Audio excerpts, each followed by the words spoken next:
I met an amazing guy on a dating app, and now I'm wondering if I should drop the I was born without the usual lady parts bomb on our first date, or let him crush on me a little longer before I scare him off. So, I have MRKH syndrome. Basically, this means I was born without a vagina, vaginal canal, cervix, uterus, and fallopian tubes. This makes it so I am unable to make love and unable to have children. I met a guy on a dating app about a week ago and we've been texting ever since. I've been super busy with school, volunteer work, and meetings, so we haven't actually met in person yet. We spoke on the phone once so far while he was walking home from work at 3 a.m. He's a bartender. He's really funny, and I feel like he gets me. We've set up a coffee date for Wednesday and I'm really looking forward to it. So far, he's definitely shown interest in me, saying things like how he's been crushing on me or how he thinks I'm really sweet and lovely. I don't want to get ahead of myself, but I feel the same way back. This is the first time I've ever connected with someone this way on a dating app. I'm excited, but at the same time I'm also very nervous. He's very honest and blunt about things and I feel that I need to reciprocate that. A lot of doctors and therapists say that there's no right time to discuss it, only when you feel comfortable. Although that's true, I don't want either of us to be invested in the other before having the chance to talk about it. So I guess my question is, how long should I wait before telling him? Would it be too much if I told him on our first date? I mean, for all I know, maybe he won't even be interested in me after we meet in person. But at the same time, if he is, I'm not trying to scare him away. And a follow-up question, how do I begin to tell him? Maybe a funny way to approach it? Or a good conversation starter that could lead the conversation towards my condition? I've told one guy before and that didn't go too well. I waited a month to tell him and I ended up crying while doing it. He was interested in me before I told him, but afterwards, he was only interested in being friends with benefits. My self-esteem definitely took a kick with that one. First update 5 days later, I apologized for the length of this, but I suppose I needed something for me to lay out what happened and come to terms with it myself. In short, it went terrible. And frankly, I didn't handle it well. The original plan was to get coffee, see how the date went and go on from there. He told me he had been recently fat-fished, not sure if that is the correct term, but he had previously met up with a girl who was way heavier than what was presented in her dating profile, and it allegedly went poorly. He was texting me less and less leading up to the day we planned on meeting, last Wednesday. He texted me Tuesday morning saying that he was sick, and apologized for the lack of communication. I had classes that day and was only able to get back to him later in the evening. I asked him if he was busy because I wanted to call him, see how he was feeling, and figure out what the plan was. I told him that health comes first, and we can always reschedule, but he insisted how badly he wanted to see me. Somehow he convinced me to see him Tuesday, at his place, even though he was sick. Once I got to his place, he was extremely sweet and nice. We totally hit it off. He complimented me a lot, said I was cute and hugged me, twice, all excitedly like when a puppy sees you when you get home after a long day. He made us coffee, and we talked about life, school, family, hobbies and interests, etc. It was going very well. We got into the discussion of movies and TV shows, and he ended up turning on his TV, and switched to Netflix. I asked him if he watched any anime. Personally, I'm not big on anime, but I've seen a few shows because my younger brother is into it. I recommended Full Metal Alchemist to him and we started watching that. He asked if he could sit closer to me. I said yes, and he noticed I was cold, so he turned up the heat and brought out a blanket for us. I had my head resting on his chest with his arm around me, and I joked about how fast his heart was beating. He said that it was probably because he had a cute girl sitting with him. In that moment, I realized I had to tell him about my condition. It took a while for me to get into that discussion because 1. I just wanted to hold on to that moment for a bit longer, and 2. I wanted to tell him, but I couldn't get the words to come out. He looked at me and tried going in for a kiss, but I pulled away. I said that I had to tell him something and asked him to turn off the TV. He obliged. I just froze after that. I literally couldn't get the words to come out in the way I wanted them to or how to begin to talk coherently. Even though I asked for advice in the previous post, I totally went blank in that moment, and none of it was implemented effectively. I tried changing the conversation because I felt like I was going to cry, but he assured me that I could tell him. I honestly don't remember what I said because I'm pretty sure my brain shut down, but I managed to mumble some sort of god-awful explanation. He asked a few questions, and then said he wasn't sure if he could be in a relationship that doesn't involve love-making. He said that we could keep it casual for now and see where things went. Even though I originally went in with the worst expectation, I was still hurt by what he said. I felt really let down because he met a lot of the things on my checklist, and I thought we connected well.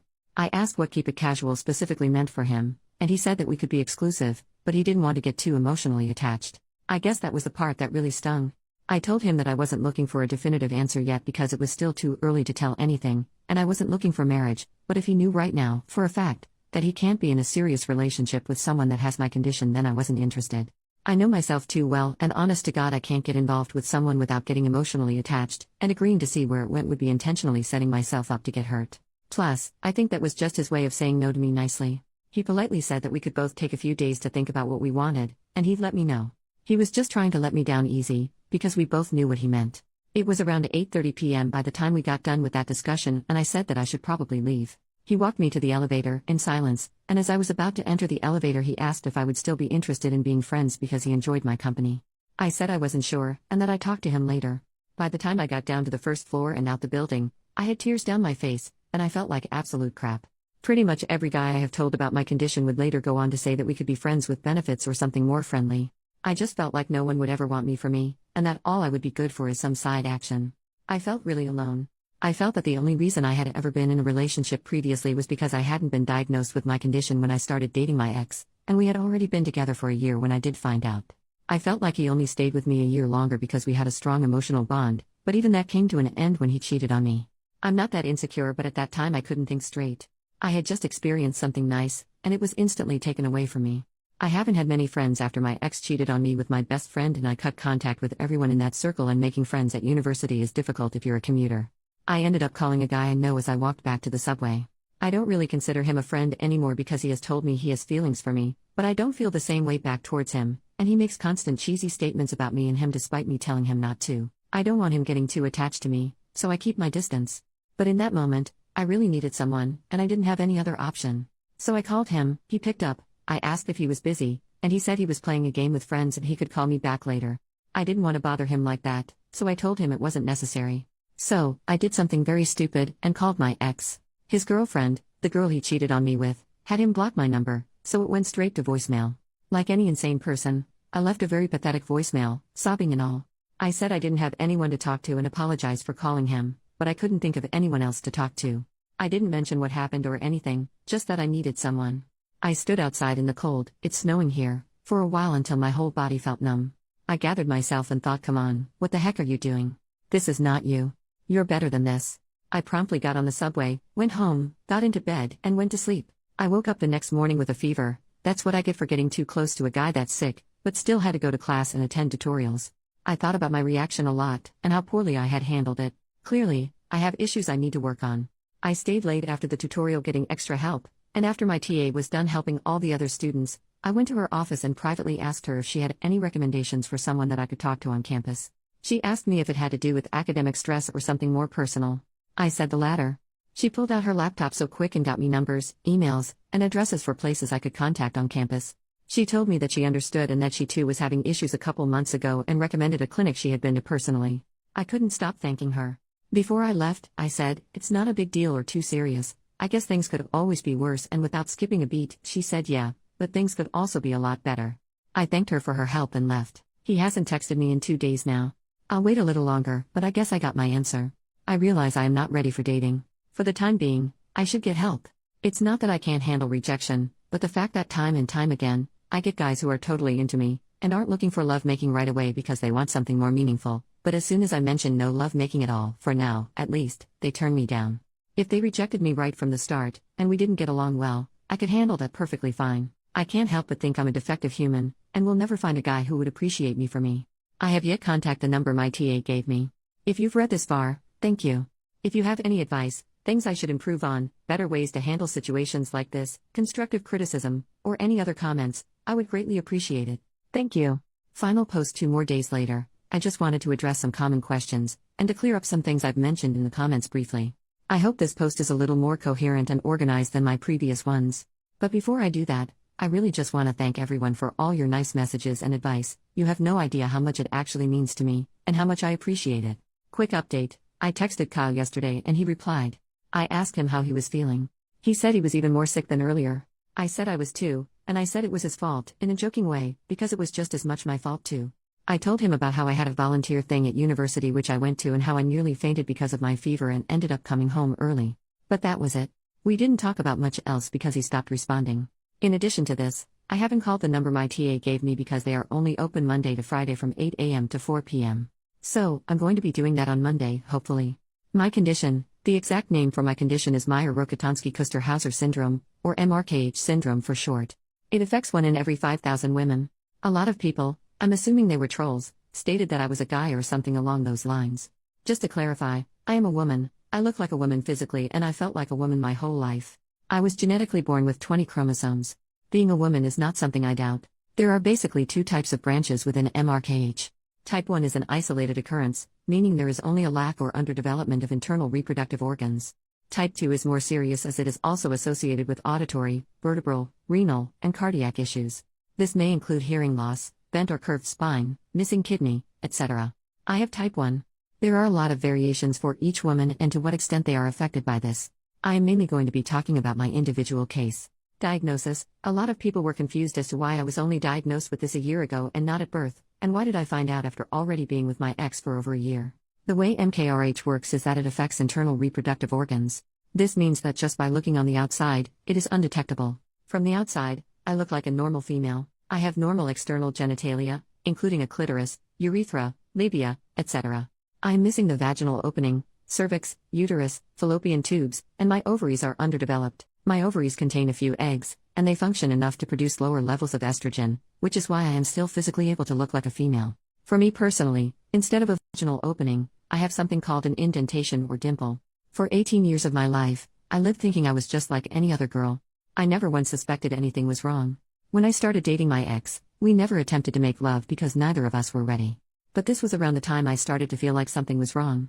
One main reason was that I hadn't started my period, and the second being the fact that I wasn't able to insert a finger inside myself. For some reason, at the time, I assumed periods and fingering went together. I thought that once a girl got her period, her privates opened and the barrier fell out or something like that. It's weird looking back at that now, haha. I went to the doctor's one day, this was before I started dating my ex, with my mom after she started getting worried about me not getting my period. This is probably one of the most common ways women with MRKH find out about it. The doctor simply assumed that I was a late bloomer and told me to fix up my diet and work out. I was underweight at the time, around 82 pounds with a height of 5 feet. I was referred to a pediatrician who did absolute jack about my situation. The following year, I got my crap together on my own. I joined the wrestling team, track team, and I started doing weight training. As a result of this, I was also eating way more, and I gained a lot of muscle mass. I got my weight up to 120 pounds when I still hadn't gotten my period. I went back to the doctors. They still didn't take it too seriously, telling me that some women don't get their periods until they turn 20 or something, or asked me about my family history. I had multiple blood tests done, showing my levels were completely normal. I didn't feel like everything was normal, so I switched around doctors, seeing different specialists, and pediatricians, getting more and more blood tests done each time. Needless to say, I was getting tired of blood tests because I knew they didn't show anything. One doctor said my prolactin levels were too high, but I think that was circumstantial. Prolactin is the hormone that produces breast milk in pregnant women, and she kept insisting that I had breast discharge, which is something I had never experienced before in my life. Somehow, I can't exactly remember which doctor, I ended up getting put on birth control pills as an attempt to reset my biological functions and induce a period. I diligently took the birth control pills every day. Nothing happened. This is when I thought, is it just me or does healthcare in Canada suck? Then another doctor suggested I get a pelvic ultrasound done. This is when they found the issue. The poor lady who did my ultrasound spent over an hour looking for my uterus, which didn't even exist. The doctor did a pretty terrible job of telling me the news, in all honesty. She stood at the door, ultrasound reading in hand, with the door wide open, and told my mom I had MRKH. She said according to the ultrasound I had an underdeveloped uterus. This ends up being false later. She literally didn't even spend 2 minutes talking about it and left. I walked back to the car with my mom. She was crying as she called my dad and told him the news. His response was just to start swearing, not knowing he was on speakerphone and I could hear him. And then he said, "It's okay, just forget it." I came home, and I did some Googling and started to learn more about MRKH. I had already been with my ex for over a year up till this point, and I texted him while he was at work, and told him about it. I also added that if it changed anything between us, that I would understand, and I wouldn't hold it against him. As much as I might hate him now, he was the only one who ever handled this news properly, which is something I really needed at the time. After the initial news, my doctor handed my file over to a sick kids hospital in downtown Toronto as they were better equipped to handle cases like mine. They started off by wanting to get everything straight with what they knew about my condition. They had me get an MRI done because, although ultrasounds are more inexpensive, they are not as clear and detailed as an MRI. I also had an ear exam, x-rays of my spine, and another pelvic ultrasound, to check kidneys. Doctors aren't allowed to disclose patient information, and of course, the poor lady spent a good while looking for my uterus and even called in another technician to help. I ended up asking them if they were trying to look for my uterus, because I didn't have one. The look on their face was hilarious, as I'm sure they probably never heard of my condition either. After I met up with my doctor, and everything was figured out, I was properly informed that I did not have any issues with my spine, or kidneys, or ears, but I was missing a uterus, cervix, vaginal canal, and fallopian tubes. I was called in for another appointment after a couple weeks, and they did a physical examination where they wanted to measure the depth of my vagina. They had me lay down with my legs in the stirrups, and they took a Q-tip covered in a lubricant gel and inserted it in me. The depth of it was about 3 millimeters deep. It was actually quite painful, and I hated doctors by this point anyways. Family situation: my parents are pretty religious, and discussions about topics about the female body, menstruation, and private matters like that are highly taboo. Everyone knows about it, but no one talks about it. My mother isn't educated and she doesn't know English well, so most of the time when I went to the doctors, I went with my dad. It was very weird and awkward. The few times my dad refused to go with me, I went with my mom and had to translate everything the doctors were saying for her. After my last appointment with Sick Kids Hospital, they referred me to a social worker who gave me her business card, some brochures and other things with information about my condition. My dad took those from me and threw them out, saying I didn't need them. They also asked if I would like to attend the support group meetings they had weekly at the hospital, to which my dad also insisted that I didn't. Going to therapy at the hospital in secret isn't an option because it's too far. I can't drive on the highway yet, and it would be impossible for me to make up some lie to go. Taking the bus there would take over 2 hours, which I don't particularly mind doing if it helps me, but I don't have time due to school. I actually got a letter from the hospital in September about a pretty cool MRKH conference here where different doctors came with information and everyone dealing with it was invited. I really wanted to go. But again, it was far. I figured since it was a once-in-a-lifetime opportunity, I could definitely bus there. The event started at 8 a.m. and busing literally took 5 hours. It was unrealistic for me to go. So then I told my parents about it and they said, "You don't want to go to that. They'll put all sorts of rubbish in your mind and now you're not really a woman." I tried arguing that it was exactly the opposite of that, and that they want to inform you that you are a woman despite the lack of certain organs. They responded by taking away the letter, which had a website address on it, I had received from the hospital, and throwing it away. I had someone telling me that I need to stand up to my parents. My parents aren't the issue, but my dad is. Unfortunately, due to the circumstances that I don't particularly want to reveal online, standing up to him jeopardizes everything for my mother and my younger siblings, which is something I refuse to do. I am well aware of the crappy situation I am in. I know they are being abusive, in more than one way. I've thought long and hard about it, and I've come to the terms that not doing anything about it is the best approach. I'm not saying this out of fear or wanting to be selfish and pretending like we're a normal family. I've seriously taken everyone's well-being and the future of my younger siblings into consideration, and unfortunately, this is the best option for now. Surgery: I had a lot of people asking or informing me about surgery. In my first post, somewhere in the comments, I believe I said something along the lines of I'm a broke college student, and surgery isn't an option right now, as a way to avoid talking about the real reason why I can't get surgery yet. Lucky for me, I live in Canada and I have health insurance. Surgery is definitely an option for me. But due to my family situation, they believe that I won't need surgery until after I get married, because I mean it's not like I'm going to be making love anytime soon. Haha. Additional comments. 1. A lot of people, mainly guys, are saying that I could look into doing butt stuff. It's all about personal preference, and I hate it. It's not hot, it's not fun, it's literally feeling like reverse pooing, and it's not a good feeling. 2. I can look into the asexual community, but I am not asexual. I may not be able to satisfy my needs, but I do have a pretty high intimate drive, and I do enjoy giving and other sexual activities. I don't know if I would want to be in a relationship with an individual who does not want that. 3. A lot of people had a lot to say about how I handled the situation. Some saying I did the right thing, and others saying I did it too soon. Honestly, I haven't figured out the right way to go about it. I have experimented with telling on first date, telling after a couple dates, telling before we even meet up, and none of them have gone well at all. I once told a guy about my condition before we met up, and the first thing he said to me when he saw me was, "Aren't you surprised I still agreed to meet up with you after what you told me?" I was so taken aback by it, I didn't even know how to respond to such an insensitive and arrogant comment. Someone said that if a dude has irritable bowel syndrome, I'm sure it's an important part of their life, but it's a huge first date turnoff. So he shouldn't disclose it on the first date. True, but it's not like them screwing is going to be affected by his IBS.